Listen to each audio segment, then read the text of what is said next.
Hi, I'm Dan Siegel, and it's a pleasure to introduce you to my next book, Mind, A Journey to the Heart of Being Human.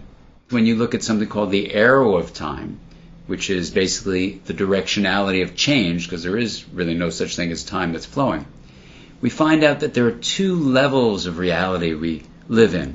When you drive a car, ride a bicycle, you're at the Newtonian classical physics level, which has an arrow of time. It has a directionality to it because of what's called the Second Law of Thermodynamics, which are basically how you have a certain number of microstates that form that macrostate where the bicycle is going. For example, if you crack an egg open, you can't uncrack the egg because you've increased the entropy.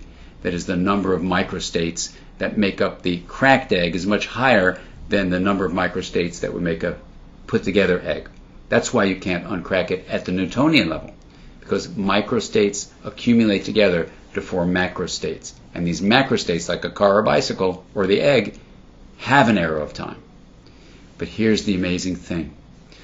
The mind may be an emergent property of energy flow, like electrons and photons are examples of energy. They're smaller than molecules, smaller than even the brain. And so when you look at mental life as a possible emergent property of energy, you realize that its properties are not Newtonian classical physics properties like pushing on something with forces or gravity, but rather they are quantum rules which involve probability distributions and involve the act of consciousness in some interpretations of quantum physics on energy probability itself. And what that means is that your state of awareness can actually shift energy. Now I say this because the arrow of time does not exist at the quantum level. These may be thought of as microstates that have no arrow of time, whereas the accumulation of many microstates into a macrostate does have an arrow of time.